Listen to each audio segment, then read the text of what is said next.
Why choose a Sleep Number smart bed? Can I make my site softer? Can I make my site firmer? Can we sleep cooler? Sleep Number does that. Cools up to 8 times faster and lets you choose your ideal comfort on either side. Your Sleep Number setting. Enjoy personalized comfort for better sleep night after night. And now, max out your savings. The more you buy, the more you save on beds, bases, and more. Plus, get free home delivery on any smart bed with base. Limited time. Check it out at a Sleep Number store near you or at sleepnumber.com today. Mint is still $15 a month for premium wireless. And if you haven't made the switch yet, here are 15 reasons why you should. 1, it's $15 a month. 2, seriously, it's $15 a month. 3, no big contracts. 4, I use it. 5, my mom uses it. Are you playing me off? That's what's happening, right? Okay, give it a try at mintmobile.com/switch. Upfront payment of $45 for 3-month plan. $15 per month equivalent required. New customer offer first 3 months only. Then full price plan options available. Taxes and fees extra. See mintmobile.com. Right, well, it's the Monday after. The come down it used to be, but I'm not come down anymore. I'm just coming down from pure joy. I just got back last night from the Fatboy Slim gig at a vineyard of all places, just south of Brisbane. And somehow, this sober life is very odd, but somehow I wangled backstage passes yet again and met the man himself. What a gentleman. I could not have enjoyed myself more. He was so generous with his time. We had a right laugh, got some videos, and then me and my friend Faye stomped our way through some banging tunes all night. I mean, my feet hurt at the end, but what a night. So I thought I'd come on and reshare this incredible episode of Sober Awkward when we went backstage last year. He is such a kind and welcoming character. He could not have been nicer to us on this night. And, you know, he had a lot of people coming and going, and he really took the time with us to share his sober stories. So here we go. Here's our Sober Awkward episode with the amazing superstar DJ, Norman Cook, aka Fatboy Slim. Enjoy. My name is Norman Cook. Welcome to the Sober Awkward podcast.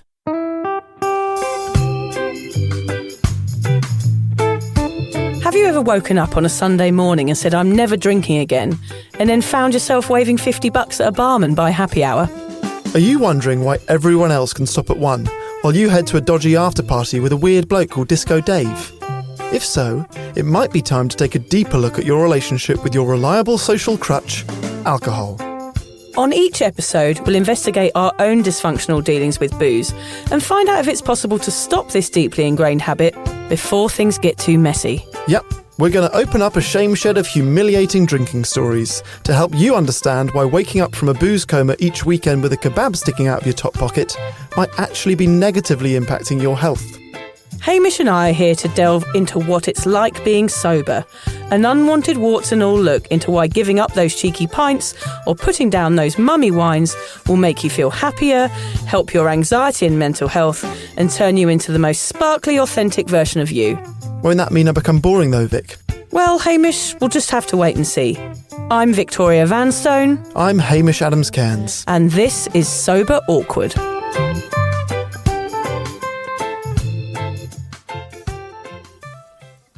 14 years ago, Norman Cook, aka Fatboy Slim, checked himself into rehab and has been sober ever since.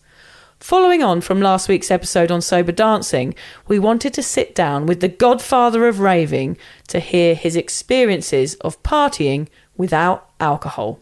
I hope he likes us calling him the godfather of raving. Yeah. We're not calling him the grandfather of raving. We're calling him like the OG, the godfather. OG, yeah. Norman was born in Bromley in July 1963. He grew up in Surrey to the sound of the Beatles playing in his family home, but it was his introduction to punk that really inspired him to break the rules when making music. Norman moved to Brighton to study for a degree and started mixing records at parties. It was during this time he realised the power of good tunes. After achieving success in the House Martins, Freak Power and Beats International, Norman decided to focus on his true passion of DJing. He produced dance music under various names until eventually becoming Fatboy Slim. He became resident DJ at the Big Beat Boutique, which is somewhere I used to frequent, Hamish, every Friday night, and the soundtrack to many people's lives from there on in, including mine.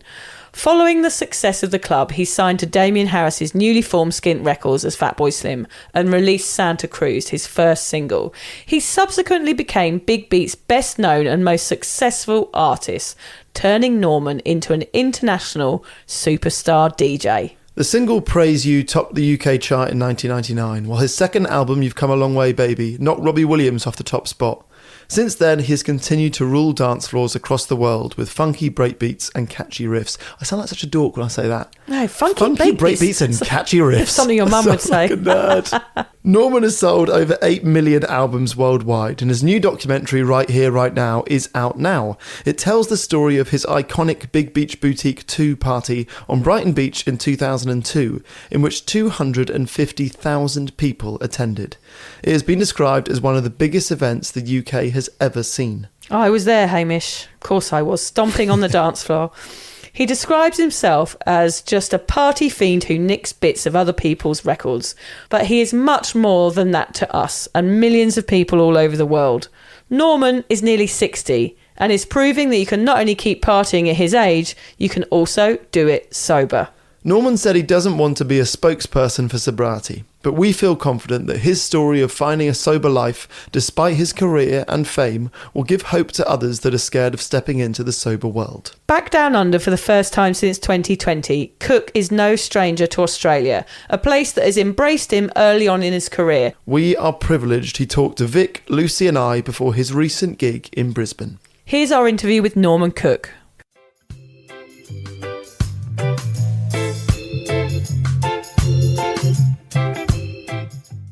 For me, the awkward bit was only the first few months. Yeah. Just kind of readjusting. It's just kind of, learning a different... Well, there's tons of things you have to learn to do differently. But, I mean, obviously for me, it was really strange because my job is to entertain drunk people. Of course. And at first it was like, how's this going to work? And everyone around me was like, how's it going to work? You being surrounded by drunk people all the time? And I didn't know, but it was kind of something I had to do.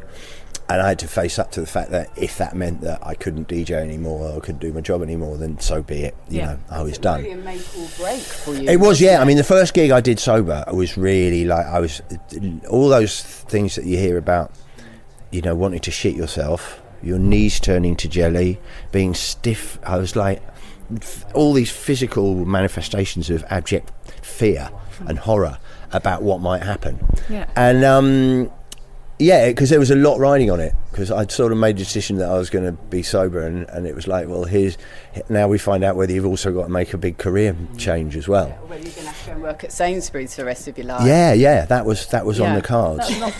Yeah.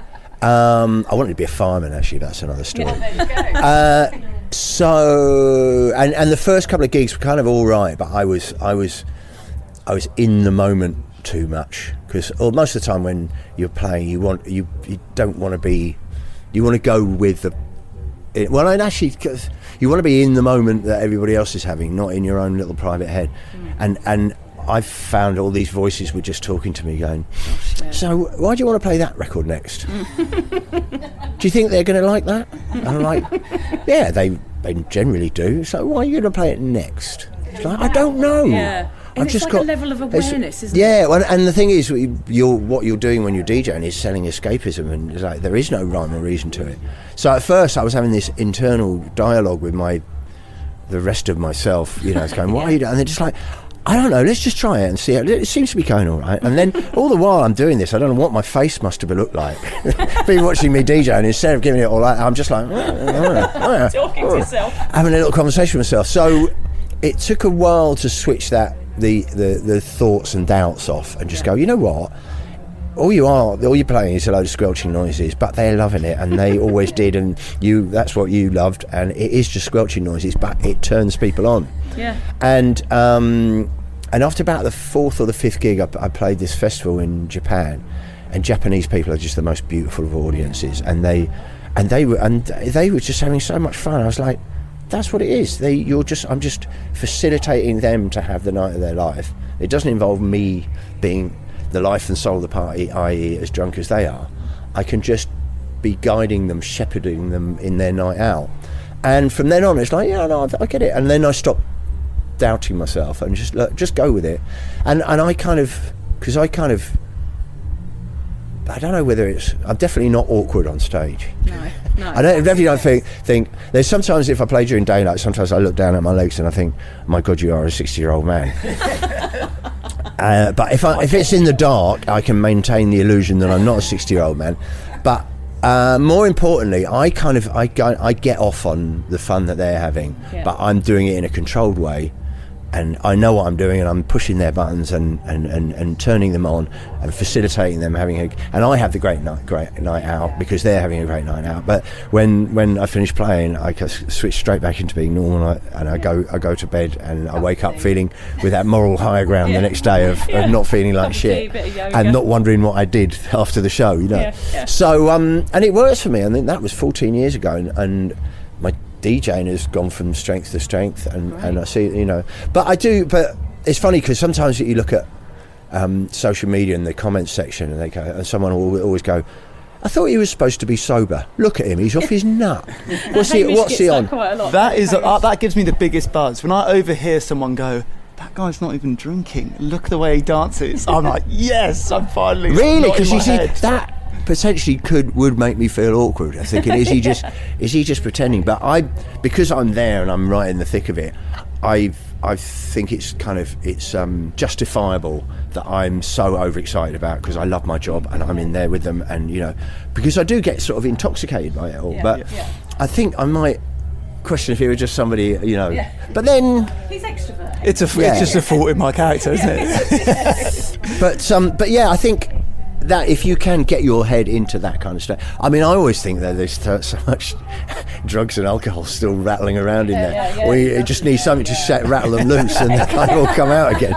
We all felt that when we came. We were just walking down through the park and hearing the music. I was like, oh God, I think I'm gurning a bit. Like my jaw started aching. Is that a thing called euphoric recall, or is that just there's still a load of shit still? A little bit in there. You're bumping around in there.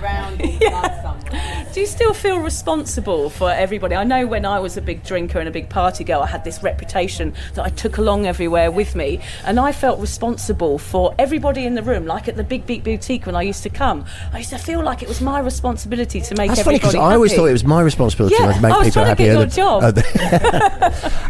I only do if I'm playing. Okay. If I'm playing, somebody. A very wise friend of mine who's a journalist once described me as a shepherd of moments, and I thought that was very poetic, but B, very apt, because my job is to marshal people into having the best night of their lives, and escaping and you know, being free and unfettered to lose themselves, but only when it's work. I think if I just go to a party, I can be quite not awkward, but I definitely don't want to be the life and soul of the party, especially if there's drunk people who are being the life and soul of the party. I'm quite happy to, you know, and then I'm sure you'll do the same thing where you stick around long enough until people start shouting in your ear, repeating themselves, and then you make a quiet exit. No one ever notices you've gone.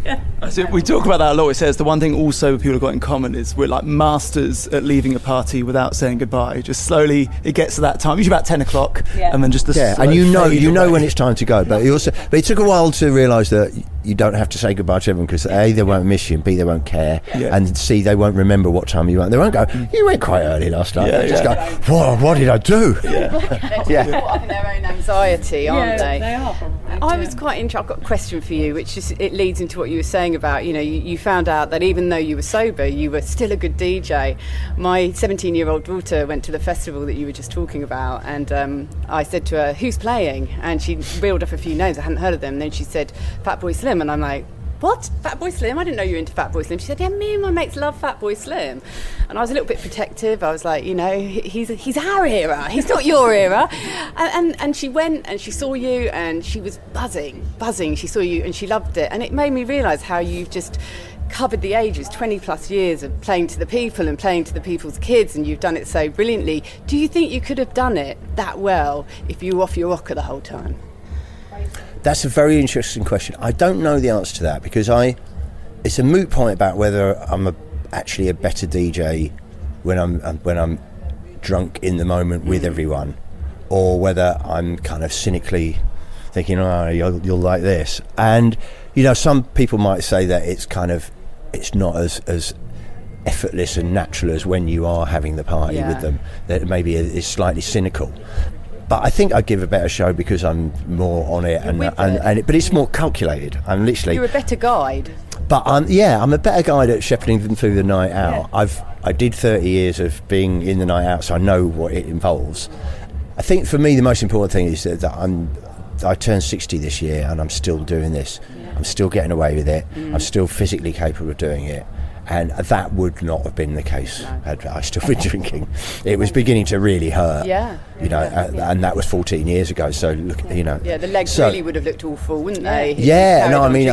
I would have physically fallen apart and probably mentally as well. So it's given me longevity, and I think I'm a better DJ. I mean, sometimes I think it is a little bit calculated, because I am sometimes. We've got this thing about me getting through the crowd. Sometimes I need to get from A to B, which means crossing through the crowd. And they're like, "Oh, we'll get security." It's like, no, don't worry. I'm best without security. I'll just flit through. I said, because I'm way quicker than these zombies. I call them the zombies. Because the thing, you walk past someone, by the time they recognise you, and they've looked at you and they go, I'm like 10 yards away by the time they worked out how to say to their mates, "Fuck me, it's Fatboy Slim just walked past." And you can run rings around drunk people, and people on drugs, you can really run rings around them. We can do a bit of that tonight, hopefully. So and in a way it's a little kind of cynical, but I mean, in the same way that I can run rings around people physically, you can outsmart them. I can push the buttons and better at what you do. Hopefully, it's not just about the performances, it's about making the music. You've surely got to get up in the morning and feel good, and there's more than just the performances, isn't there? So you've got to be switched on to do that. And also just the physical thing, because it's quite the travelling and the late nights and everything, they take its toll on her. Yeah, we're struggling. We're usually in bed it's quite funny now at my age when some of my friends, like, I'm playing the town in the city they live, and they're like, "Do you want to come to the show?" I was like, yeah, come along. They're like, "Yeah, we'd love to." "Yeah, what time are you on?" I'm like, 2 a.m. I'm like, "Yeah." They go, "Oh, we can't stay out. We've been in bed by 2 and you haven't even got on yet." So I mean, it's an interesting lifestyle, and it can be quite hard work, and physically and mentally it's quite demanding, and I definitely wouldn't be able to do that if I was still drinking. A lot of people email us saying they're sober now and don't know what to drink. You're fed up with juice, all the alcohol-free options are full of sugar, and like Vic, you're probably a bit over fizzy water. I certainly am. So we're so excited to tell you about our new partner, Buds and Beads. What a surprise, 2 English people recommending you drink tea. I know. These are not any old teas though, Hamish. No, these are an Australian first. Low sugar, bursting with nutrients, plus they are sparkling. Yes, I am so excited about this. Buds and Beads sparkling teas offer something a little sexy for celebrating life without the hangover. We are sex icons. We are sex icons. And the good news is that we have an incredible discount for you, which is great because we know how tight Hamish is. Oh, that's not very kind. Choose from the wickedly alluring Ginger Rose, a non-caffeinated herbal blend, or the Rose Vanilla Scented Silver Needles, and Before Rain, a floral bouquet of orange, vanilla and jam. Why choose a Sleep Number smart bed? Can I make my site softer? Can I make my site firmer? Can we sleep cooler? Sleep Number does that. Cools up to 8 times faster and lets you choose your ideal comfort on either side. Your Sleep Number setting. Enjoy personalized comfort for better sleep night after night. And now, max out your savings. The more you buy, the more you save on beds, bases, and more. Plus, get free home delivery on any smart bed with base. Limited time. Check it out at a Sleep Number store near you or at sleepnumber.com today. Hey, Ryan Reynolds here from Mint Mobile. Now, I don't know if you've heard, but Mint's premium wireless is $15 a month. But I'd like to offer one other perk. We have no stores. That means no small talk. Crazy weather we're having. No, it's not. It's just weather. It is an introvert's dream. Give it a try at mintmobile.com/switch. Upfront payment of $45 for 3-month plan, $15 per month equivalent required. New customer offer first 3 months only. Then full price plan options available. Taxes and fees extra. See mintmobile.com. Jasmine. Oh, that's my favourite, Hamish. You know how I love a floral bouquet. Don't really know what that means. Okay. Plus, if you try all 3 flavours, you can save $30 and get your shipping free if you purchase them before the 7th of August. Yep, just head to budsandbeads.com.au and get your sober sparkle on. We often talk about the fact that when you're sober, the highs are a bit less high and the lows are definitely less low.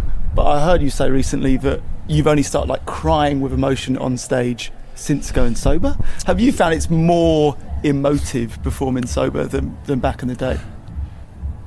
It might be, but it might have been more emotional, but I don't remember. Can't remember.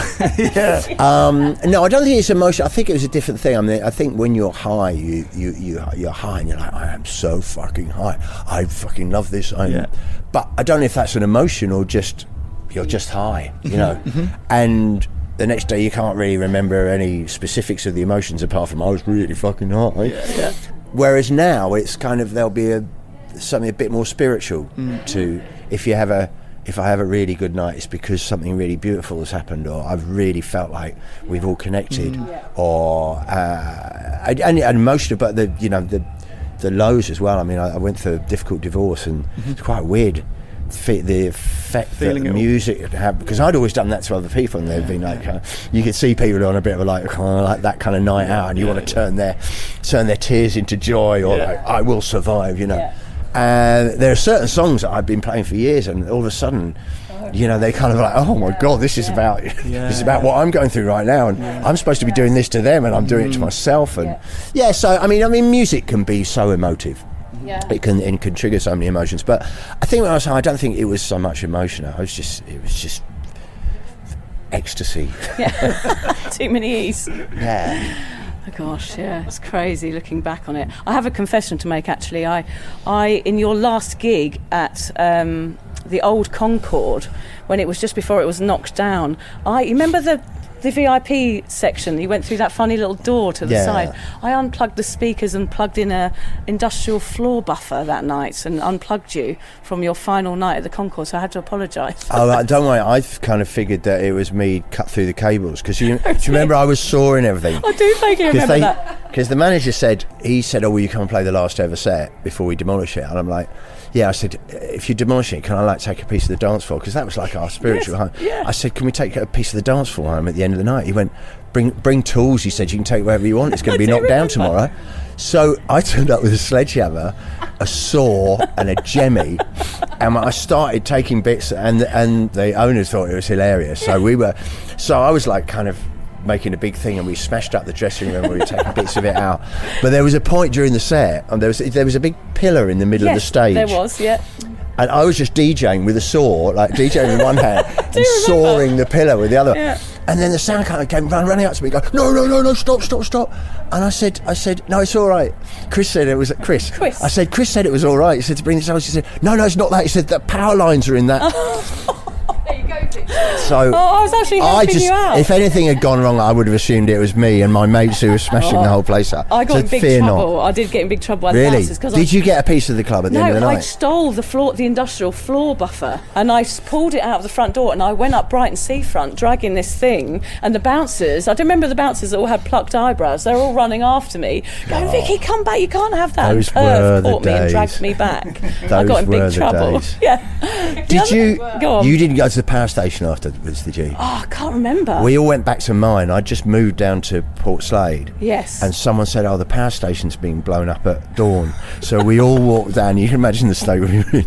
We all walked down and watched them blow up the thing. The power station. The power station. Oh, I do have some really fond memories of that time. One of the questions that I wanted to ask was, in sobriety, we often say the saying, like, does it change you? Like, do you feel inside that you are a different person, or do you feel like the same person still? Do you still feel like Norman, or do you feel like Fatboy Slim every day? I know the difference between Fatboy Slim and Norman now, because Fatboy Slim is this sort of the show-offy side of me that I just get out for work.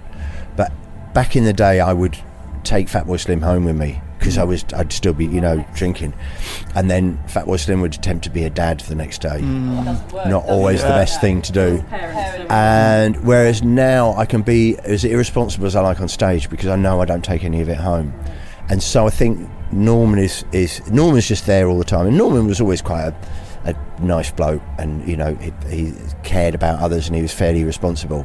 But it was taking Fatboy would come home with the drink and would sort of say he's welcome. Oh yeah, absolutely. I mean, nowadays I put him back in his box the minute I come off stage. It's like, take the shirt off, put the shoes back on, and I'm Norman again.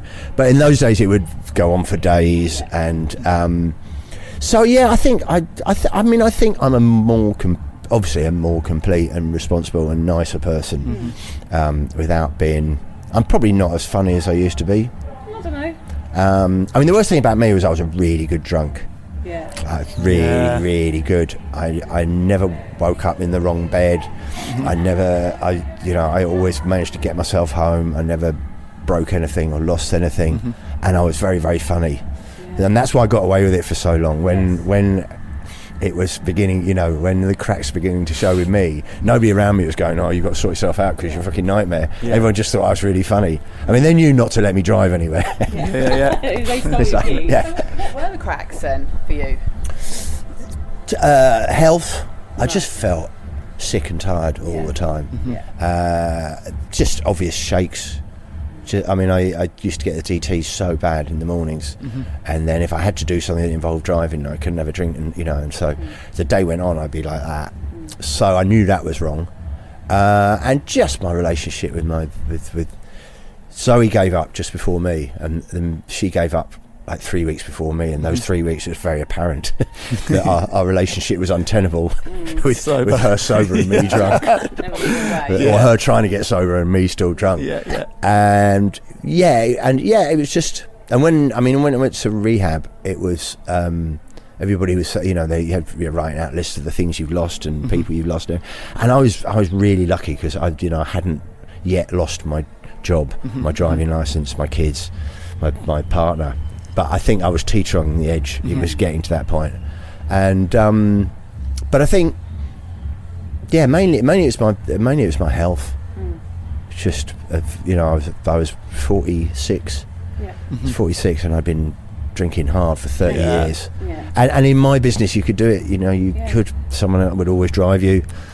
It's always there. It's free. Well, we were saying that on the way down here. I thought, what other job could be more challenging to go sober than a DJ? Maybe like a pub landlord or a sommelier. Pretty much the two I could think of. It's probably within in that top three. Parents a shit job to have.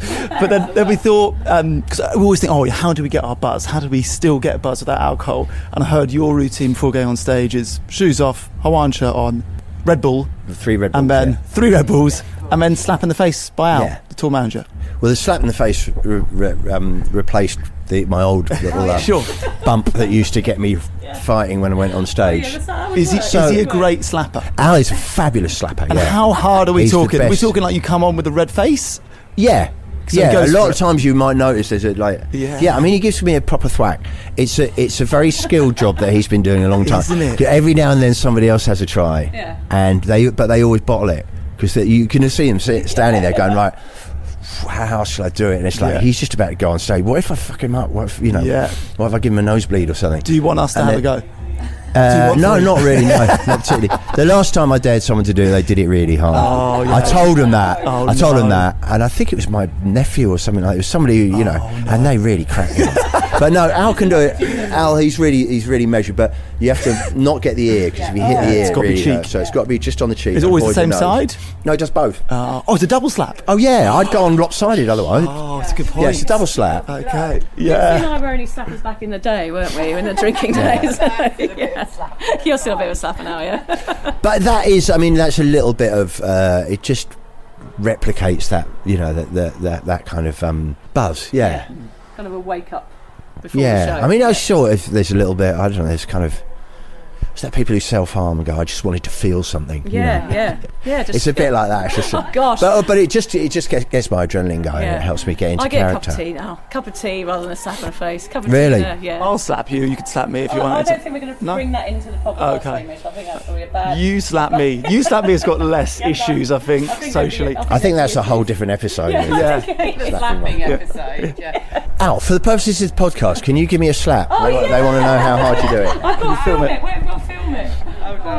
This is a scientific experiment. I want to get the audio so we get an idea of just how much of a whack you give it. Oh, excellent. I can turn it up. Hold on, let me just get. Please don't hurt him. I'm a bit worried. Hold on. Hold on. Hold on. Wait a sec. Video. All right. Right, okay. Right, are you ready? Hold on, let me take you back. We're recording now. Okay. Oh, it is good. That is good. He's happy. He's really happy about it. Look. Yeah. There's pent-up anger. I've got a bit of a There's pent-up anger. If you're ever late, showing off for the cameras there. Getting something out of that. Scary. Well, we know you've got to run, so we don't want to keep you long. We have to. Well, now I feel like I've got to go on stage. Yeah, exactly. I'm fired up. You're going to get the last 30 seconds of this interview is going to be wired. I don't know. I tell you what, I listened to a podcast with you this morning, and I thought you are, and this is a huge compliment, the vocal twin of John Motson. John Motson? Yeah, football commentator. Can you hear that, Al? There is a John Motson tone in your voice. Do I sound like John Motson? Oh, I know. no. I know. I couldn't believe it. You're welcome.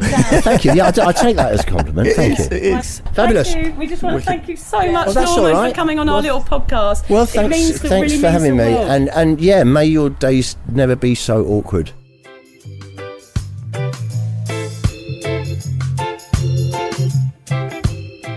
Wow. That was it. That was it. That was the highlight of our lives, that moment, wasn't it, Hamish? Liz told me that our life will forever be our life before interviewing Fatboy Slim and our life after interviewing Fatboy Slim. Not when our children were born. Irrelevant. Irrelevant bookmarks in our life. Yeah. We just need to do a massive shout out to my old mate, Andy Mack in Brighton, who somehow he used to blag me into the Big Boot Boutique years ago, Hamish, and he's still blagging me now, 25 years later. Thank you, Andy Mack, for sorting that out for us, because it was an utter privilege, and we just cannot believe that we managed to have Fatboy Slim on our little sobriety podcast. It's unbelievable. I didn't want to be excited all day. Like, you told me the morning of that we got an interview, and I capped my excitement. I didn't tell anyone because I thought something will go wrong. Like, this is too good to be true. And it went so much better than I thought it was going to go. Like, he could not have been kinder. We went in there before the gig. He said, come on in, we'll have a chat for sort of, I think, half an hour. And we left. I think we said on the last episode, we left our mics in there because we didn't want to be raving with them.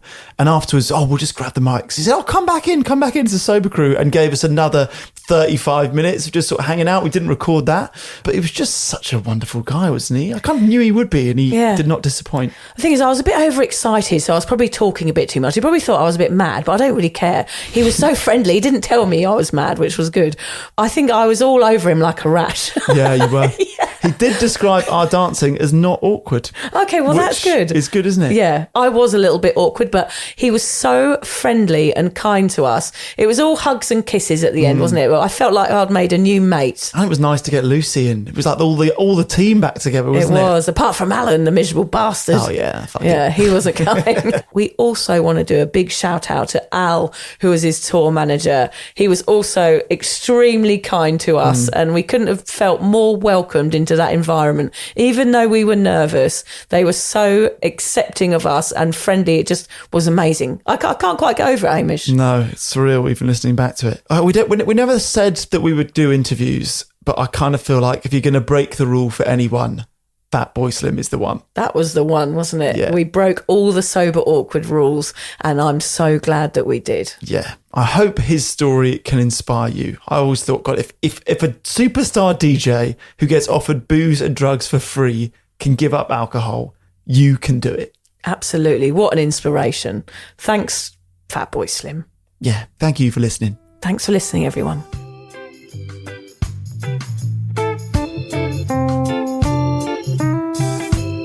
If you're questioning your relationship with booze, you're struggling to moderate, or your hangovers are causing anxiety, it might be time to reach out for some support. Yeah, just talk to a mate about how you're feeling, contact a local doctor, find an AA or sobriety group. Vic's got one. Yeah, just head to www.cuppa.community. Remember, if you're questioning yourself, it might be time to seek support. Even though this journey can be awkward, it is definitely worth it. And if you've enjoyed the Sober Awkward podcast, don't forget to review it, rate it, and share it with your mates. Do they have to share it with their mates? Yeah, of course they do. I'm not doing this for nothing, Hamish. Bloody hell. How do they share it? I don't know, just write it. If you're shopping while working, eating, or even listening to this podcast, then you know and love the thrill of a deal. But are you getting the deal and cash back? Rakuten shoppers do. They get the brands they love, savings, and cash back. And you can get it too. Start getting cash back at your favorite stores like Levi's, Plow and Hearth, Adidas, Sephora, and Neiman Marcus. Stack sales on top of cash back and feel what it's like to know you're maximizing the savings. And it's easy to use. And you get your cash back sent to you through PayPal or check. The idea is simple. Stores pay Rakuten for sending them shoppers, and Rakuten shares the money with you as cash back. Download the free Rakuten app or go to Rakuten.com to start saving today. It's the most rewarding way to shop. That's RAKUTEN. Rakuten.com.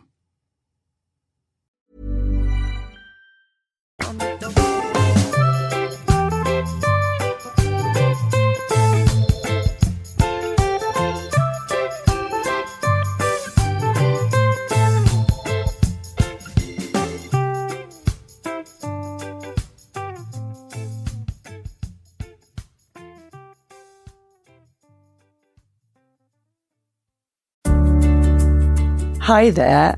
I wanted to tell you about a podcast that I think every single one of you will benefit from. It's called Therapy Works, and it's hosted by me, Julia Samuel. I'm a best-selling author and psychotherapist. I invite you into my therapy room where I speak to either a known or unknown guest. Topics range from the difficulties of divorce, a life-changing illness, to the struggles of motherhood. Search Therapy Works now, wherever you get your podcasts, and subscribe to make sure you never miss an episode.